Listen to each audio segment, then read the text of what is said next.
నా భర్తని దొంగ అంటూ అవమానించాను. నేను ఎవరితో అయితే ఇంటి పని చేయించాను, బట్టలు ఉతికించాను, చెప్పులు తీయించాను, అతను నేను ఏ పని పట్టలేని బికారి అనుకున్నాను. కానీ నిజం తెలిసాక నాకు ఇలాంటి పరిస్థితి వచ్చింది. నెలకి 15,000 సంపాదించే వ్యక్తికి ఏకంగా పోలీస్ కమిషనర్ ఎందుకంత గౌరవంగా సెల్యూట్ కొట్టాడు? కనీసం క్యాబ్ లో వెళ్ళడానికి డబ్బులు కూడా లేని వ్యక్తికి అంత అమూల్యమైన వజ్రం ఎలా వచ్చింది? ఈ రహస్యం తెలుసుకోవాలంటే రాయల్ వారసుడు కథనాన్ని ఇప్పుడే వినేయండి.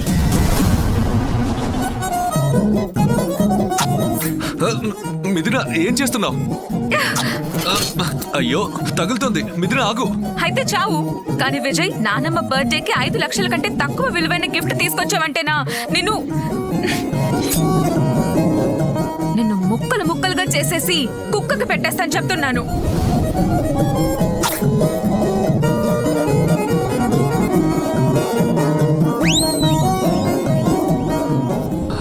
బ్రతికిపోయాను. మిథున, నువ్వు కంగారు పడుకో. ఈ రోజు నేను తెచ్చి గిఫ్ట్ చూసి నీతో పాటు నాన్నమ్మ కూడా ఆశ్చర్యపోతుంది. I promise. ఓకే బేబీ, ఒకవేళ అలా జరగకపోతే నిన్ను అయిపోతుంది. సరే.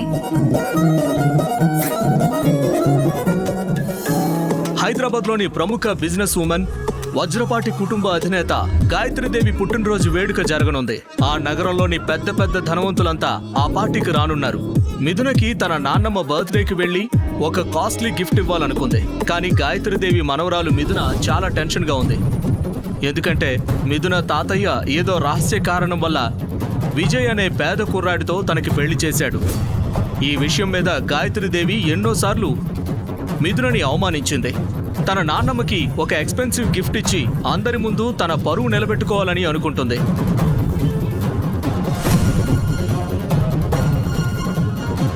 గాయత్రీదేవికి ఏ గిఫ్ట్ కొనాలా అని ఆలోచిస్తూ వెళ్తున్నప్పుడు అతని పక్కకి ఒక పోలీస్ జీప్ వచ్చి ఆగుతుంది. అరెస్ట్ చేయండి దొంగనే. దొంగ? నేనే దొంగతనం చేయలేదు. అవునా? వీడే ఇన్స్పెక్టర్ సార్. షాప్ ముందు తిరుగుతూ కనిపించిన దొంగ వీడే సార్. గాయత్రీదేవికి గిఫ్ట్ ఇవ్వడానికి ఒక ఎక్స్పెన్సివ్ జ్యువెలరీ షాప్ కి ఎదురుగా నిలబడ్డాడు విజయ్. డిస్ప్లేలో ఉన్న ఖరీదైన నెక్లెస్ ని చూస్తూ ఆలోచిస్తున్నప్పుడు రే బికారి, ఏం చూస్తున్నావు? ఈ షాప్ లో జ్యువెలరీ అంతా 5 లక్షల పైన ఉంటుంది. వెళ్ళి ఇక్కడి నుంచి పోరా. నేను జస్ట్ చూస్తున్నానంతే. చూడడానికి డబ్బులు కట్టాలా? నీకు అర్హత లేదు, పోరా. నేను షాప్ ముందు ఉన్నానంతే. నేనే దొంగతనం చేయలేదు. అవునా? స్టేషన్కి రా. కోటింగ్ ఇస్తే నిజాలన్నీ అవే బయటకు వస్తాయి. అప్పుడు నీ అంతటి నువ్వే చెప్తావు దొంగిలించిన ఆహారాన్ని ఎవరికిచ్చావనేది. పద, తీసుకురండి. ఇన్స్పెక్టర్ సార్, మీరు పొరపాటు పడుతున్నారు. నేనే దొంగతనం చేయలేదు. చెప్పేది వినండి సార్, ప్లీజ్. నేనేం తప్పు చేయలేదు. నేనేం చేయలేదు. చెప్పేది వినండి. పోలీసులు విజయ్ని స్టేషన్ కి తీసుకువెళ్లారు. అరే, చెప్పేది వినండి. అసలు నన్ను ఎందుకు పట్టుకున్నారు? వదలండి. మీరు పొరపాటు చేస్తున్నారు సార్. లోపలికి వెళ్ళి సైలెంట్ గా కూర్చో, లేకపోతే పిచ్చి కొట్టుడు కొడతాను నేను. అక్కడ కూర్చోవద్దు. ఇంతకు ముందు ఒక దొంగని కొట్టిన దెబ్బలకి వాడికి తడిచిపోయింది. సార్, మీరు పొరపాటు పడుతున్నారు. నేను దొంగని కాదు. నేను మిథున వజ్రపాటి హస్బెండ్ని. ఏంటి? అవునా? నువ్వేనా వజ్రపాటి ఫ్యామిలీకి బేకారీ ఇంటల్లుడివి? నీ రిచ్ వైఫ్ కోసం ఆ హారాన్ని దొంగలించావా? లోపల పడేయండి. సార్, మీరు తప్పు చేస్తున్నారు సార్. నేనే దొంగతనం చేయలేదు సార్. నేనేం చేయలేదు సార్. నేను దొంగతనం చేయలేదు సార్. హలో మిథునా మ్యామ్, మీ హస్బెండ్కి మీరు ఇంట్లో డబ్బులు ఇవ్వడం లేదా ఏంటి? ఇక్కడ మాకు పని ఎక్కువ అవుతుంది. ఏమైంది ఇన్స్పెక్టర్? అరే, మిమ్మల్ని ఇంప్రెస్ చేయాలని మీ హస్బెండ్ సేట్ షాప్లో దొంగతనం చేస్తూ మాకు దొరికిపోయాడు. వాట్? దొంగతనాలు కూడా మొదలు పెట్టాడా? ఇన్స్పెక్టర్ సార్, మీరు కొట్టండి, చంపండి, ఏం కావాలంటే అది చేసుకోండి. వాడిని మాత్రం వదిలిపెట్టద్దు. తాతయ్యకి ఇలాంటి దొంగ దొరికాడు నన్ను ఇరికించడానికి. ఈ లాకప్ నుండి ఎలా బయటపడాలో విజయ్కి అర్థం కాలేదు. ఇన్స్పెక్టర్ కూడా విజయ్ చెప్పింది వినడం లేదు. జ్యువెలరీ షాప్లో దొంగతనమైన హారం ఎలా అయినా రికవరీ చేయాలని ఇన్స్పెక్టర్ అనుకుంటాడు.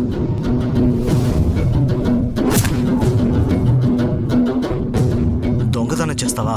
ఇన్స్పెక్టర్ ఒక లావుపాటి లాఠీ తీసుకొని విజయ్ని కొట్టడానికి వెళ్ళాడు. ఆగో! వెనక నుంచి గట్టిగా ఒక గొంతు వినిపించింది.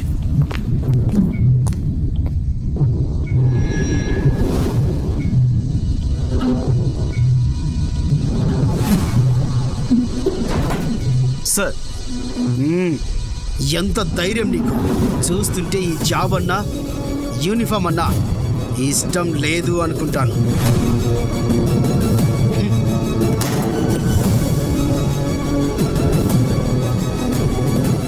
సార్, జరిగిన దానికి సారీ సార్. దానికోసం నేను మిమ్మల్ని క్షమాపణ అడుగుతున్నాను. సార్, మీరు అసలు ఏం చేస్తున్నారు? వీడు వజ్రపాటి ఫ్యామిలీలో మామూలు బికారి ఇంటలుడు సార్. సార్, వీడిని జ్యువెలరీ షాప్లో నక్లెస్ దొంగతనం చేస్తున్నప్పుడు మేమే పట్టుకున్నాం సార్. తన వైఫ్ కూడా ఈ దొంగను వదలొద్దని చెప్పింది. Shut up! దొంగ! నిన్ను సస్పెన్షన్ ఒక్కటే కాదు, సీదా టర్మినేషన్ చేసేస్తాను. అసలు నువ్వు ఎవరిని అరెస్ట్ చేసి తీసుకొచ్చావో తెలుస్తుందా? ఆయన తలుచుకుంటే అలాంటి షాపుల్ని 10 కొనేస్తాడు. నిన్ను గార్డు కింద పెట్టుకుంటాడు. కమిషనర్ తన మొబైల్లో ఇన్స్పెక్టర్కి ఒక మెసేజ్ చూపించాడు. అది చూసి ఇన్స్పెక్టర్ మొహంలో రంగులు మారిపోయాయి. సార్, నన్ను క్షమించండి సార్. ప్లీజ్ సార్, నేను తప్పు చేశాను సార్. సార్, క్షమించండి. రండి, మిమ్మల్ని మా బండిలో ఇంటి దగ్గర దింపేస్తాం. సరే, కానీ అలా చేయాలంటే ఒక షరతు ఉంది. చెప్పండి. ఈ రహస్యాన్ని మీరంతా మర్చిపోవాలి. నా రహస్యం గురించి ఎవ్వరికీ తెలియకూడదు, ముఖ్యంగా నా భార్యకి. సరే సార్. విజయ్ అలా అనగానే పోలీస్ స్టేషన్ మొత్తం అలజడి మొదలైంది. అయితే గౌతమ్ నిజంగా దొంగేనా, లేక దీని వెనుక ఏదైనా లోతైన రహస్యం ఉందా? కమిషనర్ విజయ్ని చూసి ఎందుకు అంతలా భయపడ్డాడు? ముందు ముందు మిమ్మల్ని ఆశ్చర్యపరిచే రహస్యం బయటపడుతుంది. విజయ్ పోలీస్ స్టేషన్ నుంచి బయటకు రాగానే ఒక లగ్జరీ కారు వచ్చి అక్కడ ఆగింది. దానిలోంచి ఒక వృద్ధుడు దిగి విజయ్ చేతికి చిన్న బాక్స్ అందిస్తాడు.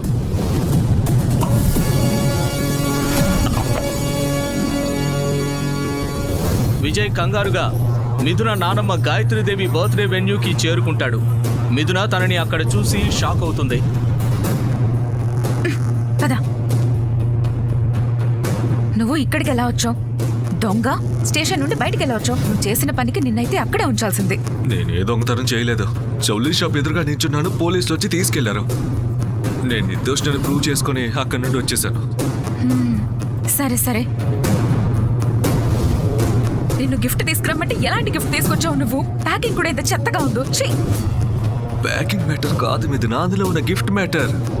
చూస్తే షాక్ అవుతావు. హే, ఇది అమ్మమ్మ గిఫ్ట్, నువ్వెందుకు ఓపెన్ చేస్తున్నావు? దాన్నే చూడండి. Fine, whatever. అందరూ నానమ్మకి గిఫ్ట్ ఇస్తున్నప్పుడు నువ్వు సైలెంట్ గా బాక్స్ అక్కడ పెట్టొచ్చేసాయి, ఓకే? అసలు నేనేం పాపం చేస్తానో తెలియడం లేదు. తాతయ్య నీకిచ్చి పెళ్లి చేసి నా మీద బాగా తీర్చుకున్నారు. బాగా డబ్బు లేదు, గౌరవం లేదు. వెళ్దామా? ఇంకేం చేస్తావు? వెళ్ళు వెళ్ళు. థ్యాంక్స్ అమ్మా. అప్పుడే ఆ పార్టీలోకి వస్తుంది మిథున కజిన్ సిస్టర్ శృతి. ఎక్స్పెన్సివ్ బ్లాక్ డ్రెస్ వేసుకుని చేతిలో ఒక గోల్డెన్ గిఫ్ట్ బాక్స్ తో ఆమె లోపలికి వస్తుంటే అందరూ ఆమె వైపు చూస్తూ ఉంటారు. శృతి తిన్నగా తన నాన్నమ్మ దగ్గరికి వెళ్తుంది. హాయ్ శృతి. హాయ్ నానమ్మ. ఇది మీకోసమే అయ్యో, తీసుకొచ్చాను. నువ్వెందుకు గిఫ్ట్ తీసుకొచ్చావు? నానమ్మ, అలా అంటారేంటి? మీ బర్త్డే అంటే ఒట్టి చేతులతో వస్తానా? అందుకే గిఫ్ట్ ఓపెన్ చేయండి, ఇంప్రెస్ అయిపోతారు. అలా అయితే ఖచ్చితంగా చూడాల్సిందే.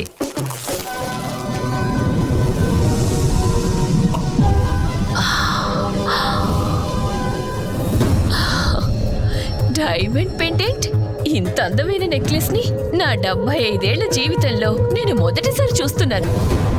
అమ్మ శృతి, ఈ ఇంట్లో ఉన్న ఆడపిల్లలతో పోలిస్తే నువ్వు మాత్రం చాలా తెలివైన దానివి. చాలా బాగుంది, చాలా బాగుంది. అలా అంటూ గాయత్రీదేవి మిథున వైపు చూస్తుంది. మిథున అనుమానంగా తలదించుకుంది. నెక్లెస్ చాలా కాస్ట్లీ అంటావా? శృతి అవును, 1.5 కోటి.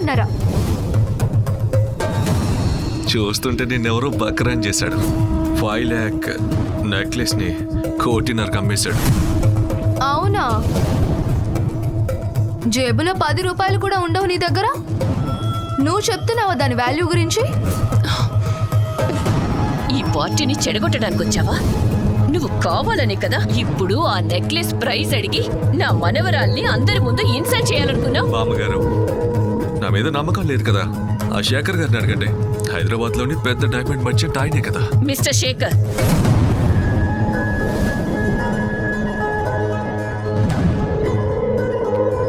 చూడండి, దీని వాల్యూ ఎంతో చెప్పండి.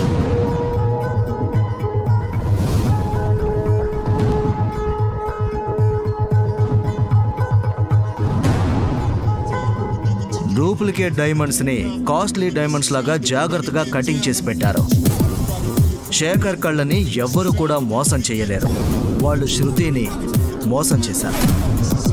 నిజంగా శృతిని ఎవరైనా మోసం చేశారో ఆవిడ అందరినీ మోసం చేద్దాం అనుకుందో శృతియే చెప్పాలి. శృతి గారు, మీరు చెప్తారా లేక నన్ను చెప్పమంటారా? హరి శేఖర్ గారు, నేను చెప్తానులే.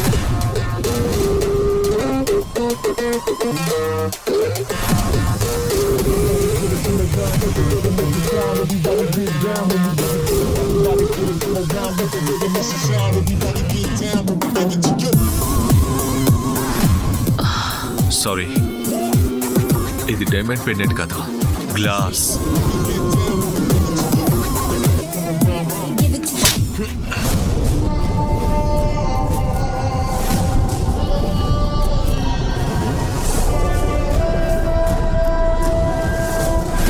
ఎంత ధైర్యం ఉంటే నా మనవరాల్ని అవమానిస్తావు?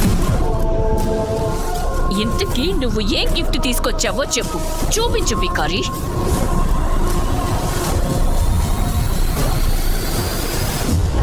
ఏ చీప్ గిఫ్టో అయి ఉంటుంది. శేఖర్ గారు, కొద్దిసేపు ఆగి ఇది కూడా చూసి వెళ్ళండి. ఈ రోజు నుండి, ఇప్పటి నుండి వజ్రపాటి కుటుంబ సభ్యులతో నాకు సంబంధం లేదు. బామ్మగారు, మీరు చాలా బాధపడతారు. ఇన్నాళ్ళుగా మీ దగ్గర ఉన్న ఈ బికారి ఇల్లు వదిలి వెళ్ళిపోబోతున్నాడు.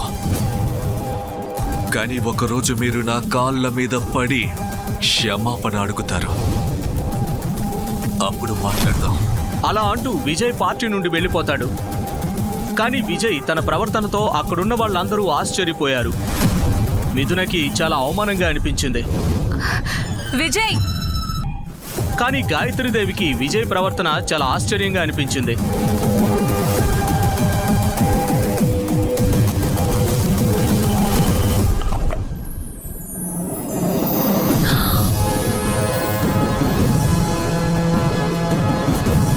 విజయ్, విజయ్ గారిని ఎవరైనా ఆపండి! విజయ్ గారిని ఆపండి! మిథున మీద అమితమైన ప్రేమతో తనని విజయ్ క్షమించాడు. కానీ మిథున నాన్నమ్మ ఇంకా కుటుంబం మీద ఇంకా కోపం తీరలేదు. తరువాతి రోజు తన బాధంతా దిగమింగుకొని తన పాత సైకిల్ వేసుకొని మిథున ఫ్రెండ్స్ని తీసుకొని రావడానికి ఎయిర్పోర్ట్కి వెళ్ళాడు.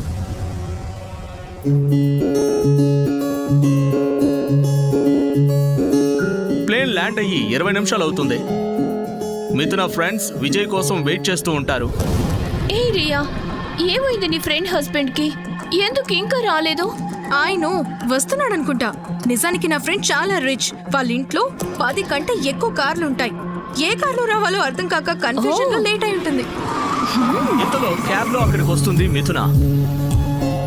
Hi. How are you? God, I'm good. So sorry. I'm so late.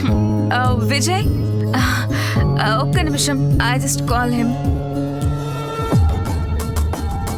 Hello Vijay, ఎక్కడున్నావు నువ్వు? నువ్వు నాకంటే ముందే స్టార్ట్ అయ్యావు కదా. అంటే దారిలో ఉన్నాను మిథున. ఇంకా దారిలో ఉండటమేంటి విజయ్ నువ్వు? వచ్చేసాను మిథున. త్వరగా రా. He's just coming. 5 minutes లో వస్తున్నాడు. ఓకే.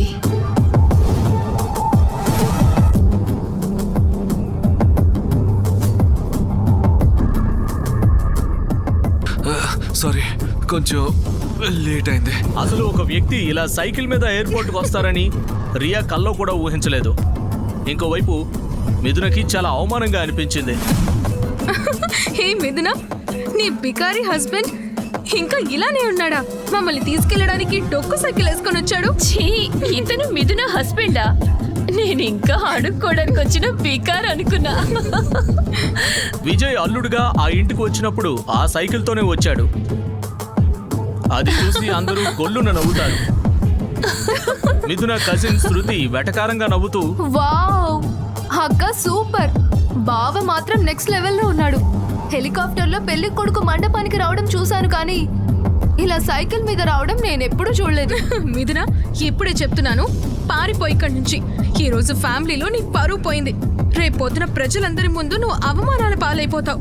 ఇంత అందమైన అలాగే డబ్బున్న అమ్మాయి ఇలాంటి బికారిని పెళ్లి చేసుకుందని.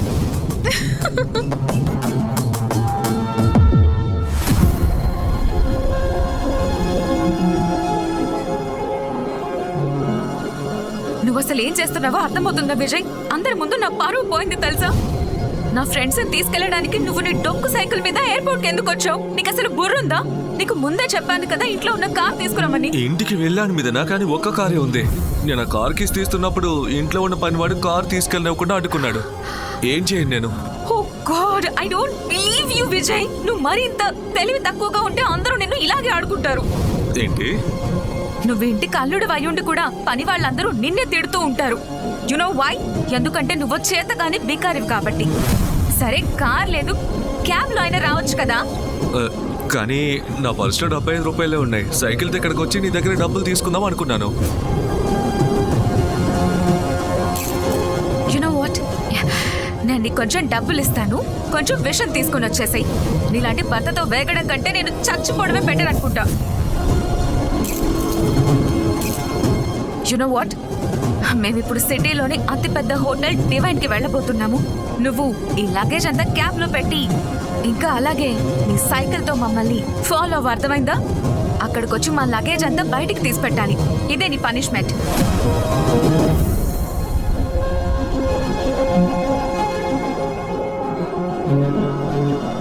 తలదించుకొని మిథున దగ్గరికి వచ్చి నించుంటాడు. విజయ్ విను, నువ్వు ఈ డొక్కు సైకిల్ తీసుకుని మమ్మల్ని ఫాలో అవ్వు.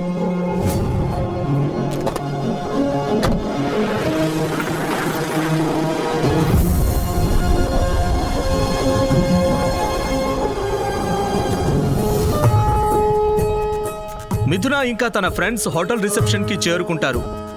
వాళ్ళని చూసి హోటల్ మేనేజర్ ఇలా అంటాడు. నమస్తే madam, how can I help you? నాకు ఈ హోటల్లో ఒక రూమ్ కావాలి for 1 day. 1 minute ma'am. I'm sorry madam, ఈరోజు చీఫ్ మినిస్టర్ గారు తన పార్టీ మెంబర్స్తో ఇక్కడికి వచ్చారు. మా దగ్గర రూమ్స్ ఏవి ఖాళీ లేవు. ఏంటి? నేను మీకు కావాలి అంటే 10 రెట్లు ఎక్కువ అమౌంట్ ఇస్తాను.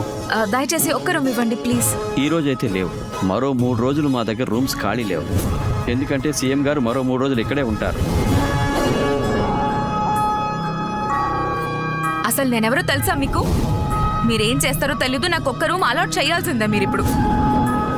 ఐఎమ్ సారీ మేడం, సీఎం గారు ఇక్కడ ఉన్నంత వరకు మేము మీకు రూమ్స్ అరేంజ్ చేయలేం. దయచేసి మరేదైనా హోటల్లో మేనేజ్ చేసుకోండి. ఏంటిది రియా, వచ్చే ముందు చాలా మాటలు చెప్పావు. నీ ఫ్రెండ్ చాలా ఫేమస్ అది ఇది అని, కానీ ఒక్క రూమ్ కూడా ఇప్పించలేకపోయింది. అవును మిథున, అంతా నువ్వే చూసుకుంటావని అనుకున్నాను, కానీ ఏంటిదంతా? ఐఎమ్ సారీ గాయస్, ఈ సీఎం ఇష్యూ లేకపోయి ఉంటుంటే ఈ హోటల్లోనే మనం స్టే చేసేవాళ్ళం. యునో, పక్కనే ఇంకో హోటల్ కూడా ఉంది. ఇంత ప్రీమియం కాకపోయినా అది కూడా చాలా చాలా బాగుంటుంది. Let's go there please. Let's go. అందరూ బయటకు వెళ్తున్నప్పుడు విజయ్ అక్కడికి వస్తాడు. సారీ, సైకిల్ కదా, అందుకే లేట్ అయింది. మీరింకా చెక్ ఇన్ అవ్వలేదా? ఏమైంది? అంతా ఓకేగా? ఉదయాన్నే నీ మొహం చూశాను కదా, ఇంకా మంచేం జరుగుతుంది నా మొహం. నువ్వు వచ్చిన దగ్గర నుండి ఏది బాలేదు.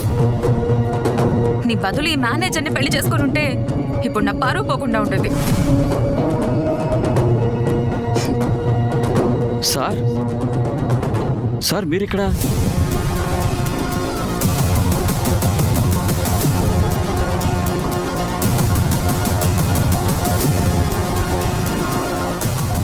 సార్ మీరెలా మా చిన్న హోటల్కి? మేము చాలా లక్కీ సార్. మీరు మా హోటల్కి రావడం మా అదృష్టం సార్. మీరే వచ్చినందుకు ఇప్పుడే మా హోటల్లో అన్నిటికన్నా గొప్ప లగ్జరియస్ రూమ్ మీకు ఇస్తాను సార్. అసలు ఏం జరుగుతుంది ఇక్కడ?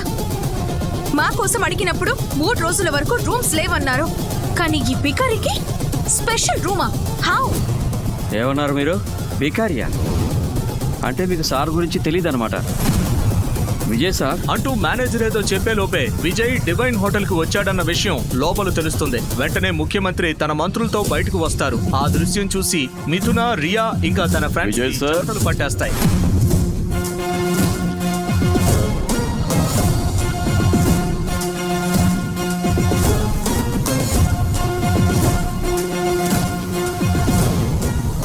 విజయ్ సార్ ఎలా ఉన్నారు సార్? సార్ మిమ్మల్ని ఇలా కలుసుకుంటానని అసలు అనుకోలేదు సార్.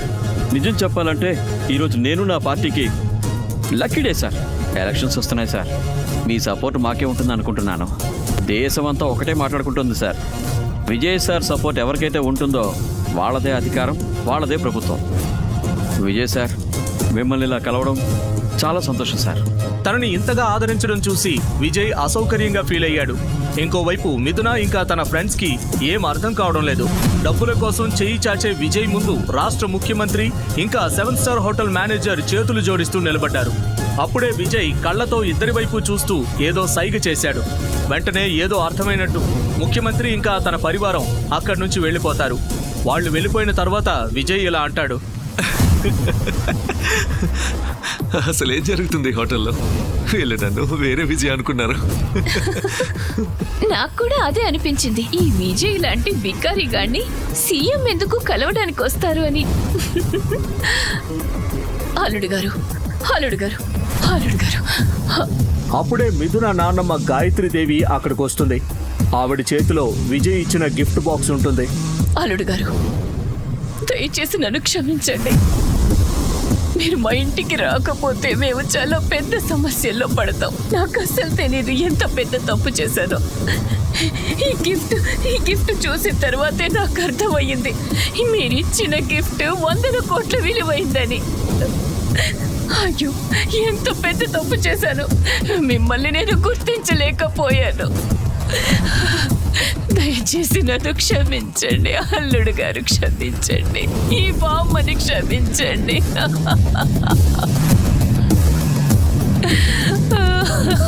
అరే నానమ్మ, మీకు విజయ్ ఏం గిఫ్ట్ ఇచ్చాడు అసలు? మీరు ఎందుకు ఇంతలా ఏడుస్తున్నారు? ఒకసారి చూపించండి. 1 minute. ఆ బాక్స్ ఓపెన్ చేసి ఒక్కసారిగా ఆశ్చర్యపోయారు. ఇంతకీ విజయ్ ఇచ్చిన గిఫ్ట్ బాక్స్ లో ఏముంది? విజయ్ నిజంగా పవర్ఫుల్ వ్యక్తా? అయితే ఎవరతను? ఏదైనా మాఫియా డానా లేదా రాజకీయ నాయకుడా? విజయ్ వెనుకున్న రహస్యం ఏంటి? అతను నిజంగానే అంత పవర్ఫుల్ ఇంకా డబ్బున్నవాడు అయితే బికారిగా మిథున ఇంటి అల్లుడుగా ఎందుకు ఉంటున్నాడు? ఈ ప్రశ్నలకు సమాధానాలు తెలుసుకోవాలంటే నెక్స్ట్ ఎపిసోడ్ వినాల్సిందే. క్రింద ఇచ్చిన లింక్ ని క్లిక్ చేసి పాకెట్ ఎఫ్ఎం యాప్ ని ఇన్స్టాల్ చేసుకోండి. Stay tune to pocket FM.